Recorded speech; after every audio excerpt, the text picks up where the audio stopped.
사랑하는 수정동교회 성도 여러분, 안녕하십니까? 김병철 목사입니다. 7월 1일 목요일에 드리는 매일 묵상을 시작하겠습니다. 오늘 부르실 찬송가는 521장 구원으로 인도하는 입니다.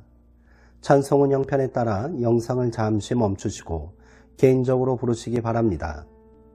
하나님의 말씀은 마태복음 7장 13절에서 14절까지 말씀입니다. 신약성경 9쪽에 있습니다. 이제 제가 하나님의 말씀을 강독하겠습니다. 이것은 하나님의 말씀입니다. 하나님의 말씀에 경청하시기 바랍니다. 좁은 문으로 들어가라. 멸망으로 인도하는 문은 크고 그 길이 넓어 그리로 들어가는 자가 많고 생명으로 인도하는 문은 좁고 길이 협착하여 찾는 자가 적음이라. 아멘. 좁은 문이라는 제목으로 묵상 말씀을 나누도록 하겠습니다. 예수님은 제자들에게 좁은 문으로 들어가라고 권고하셨습니다. 주님이 말씀하신 대로 멸망으로 인도하는 문은 넓고 그 길이 널찍하여서 그리로 들어가는 사람이 많습니다. 넓은 문은 사람들에게 잘 알려진 길, 자명한 길, 익숙한 길입니다. 그 길은 바로 율법학자들과 바리새파 사람들이 가르치는 길입니다.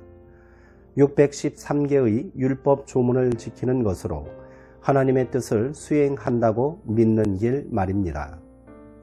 또한 어떤 이들에게는 넓은 문이 성공의 길, 명예의 길로 인식될 수 있습니다. 로마 시대의 모든 이들이 흠모하는 문은 개선문이었습니다. 전쟁에서 승리한 군대가 수많은 전쟁 포로들과 약탈물들을 앞세워 위풍당당하게 로마로 입성하는 문입니다. 그 긴 행렬의 주인공은 단연 빛나고 화려한 갑옷을 입은 개선 장군들이었겠지요. 모두가 한 번쯤은 흠모하고 부러워할 만한 모습입니다. 하지만 예수님은 좁은 길, 그러니까 그 시대 사람들에게 낯선 길을 제시합니다. 그것은 철저한 자기 변화의 길, 하나님의 마음과 깊은 일치를 이루는 길, 섬김의 길, 남을 위해 자기를 희생하는 길, 한 알의 밀알처럼 썩어짐으로 생명을 풍성하게 하는 길입니다. 그 길은 더 높은 곳으로 인도하는 길이 아니라 저 낮은 곳으로 인도하는 길입니다. 신학 박사인 차정식 교수는 좁은 길과 관련하여 흥미로운 관점을 제시하였습니다. 그는 예수님이 좁은 문으로 들어가라 하신 것은 서민들의 일상적 경험을 반영한 것이 아닌가 추측합니다.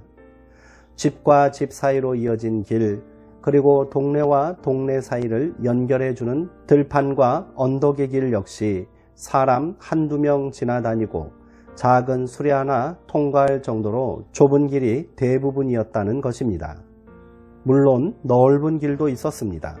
마차가 다닐 수 있도록 포장한 대로, 즉 공공도로, 집정관도로, 근위대 도로, 군용도로가 여기에 해당합니다. 차 교수는 마차나 수레를 타고 이런 튼튼하고 넓은 길을 따라가다 만나는 대표적인 집이 왕궁, 관공서, 부유층의 대저택들이었다. 그리로 들어가는 대문은 당연히 크고 웅장했다라고 말했습니다. 역사학자들은 로마가 강대국을 세우고 넓은 영토를 효과적으로 통치할 수 있었던 이유는 사통팔달로 연결된 잘 닦여진 넓은 길이 있었기 때문이라고 말합니다. 사람들은 줄을 대서라도 그 길을 거쳐 그런 집을 드나들고 싶어 했을 것입니다. 하지만 주님은 그 길의 끝에는 멸망이 있다고 말씀하십니다. 이렇게 보면 좁은 문으로 들어가라는 말은 좁다란 골목을 사이에 두고 서로 부대끼며 사는 민초들의 삶으로 들어가라는 말처럼 들립니다. 삶에 애환이 있고 넓은 길을 통해 들이닥친 정복자들의 만행으로 고통받는 식민지 백성들의 눈물이 서린 것입니다.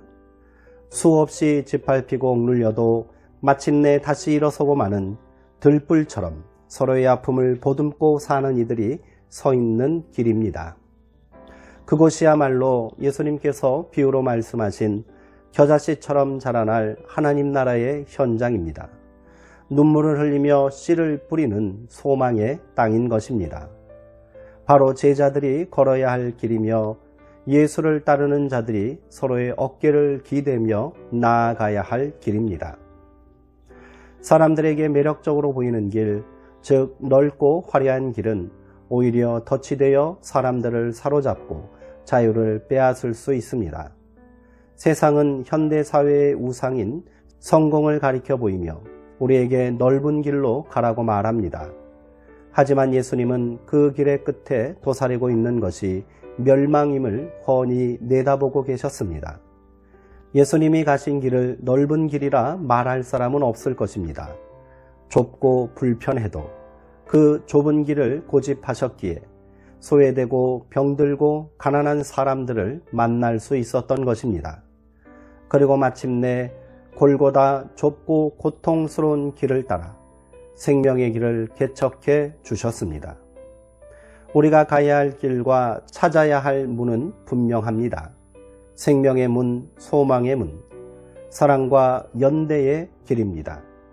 그 길에서 누구를 만나든 그를 아끼고 사랑하고 보살피려는 마음이 우리 속에서 솟아날 때 우리는 생명의 길 위에 있다 할 것입니다.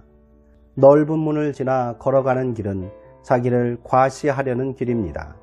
거침없이 내달릴 수 있는 길이기에 주변에 서 있는 사람들은 그저 풍경에 지나지 않습니다. 그러나 좁은 길을 걷다 보면 보폭을 줄일 수밖에 없습니다. 그때 사람들이 보이고 그들의 진솔한 삶과 대면할 수 있습니다. 그런 만남과 관계 속에 사랑의 어울림이 있고 하나님 나라가 임하는 것입니다. 삼위일체는 어울림이 생명과 사랑의 근본임을 보여줍니다.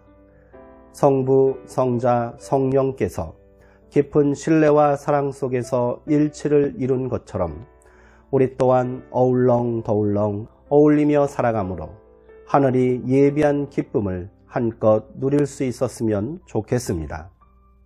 기도하겠습니다. 하나님, 편안하고 안락한 삶에 길들여진 우리는 조금의 불편조차 감내하려 하지 않습니다. 풍요로움이 주는 쾌적함을 구하는 것은 인간의 본능입니다.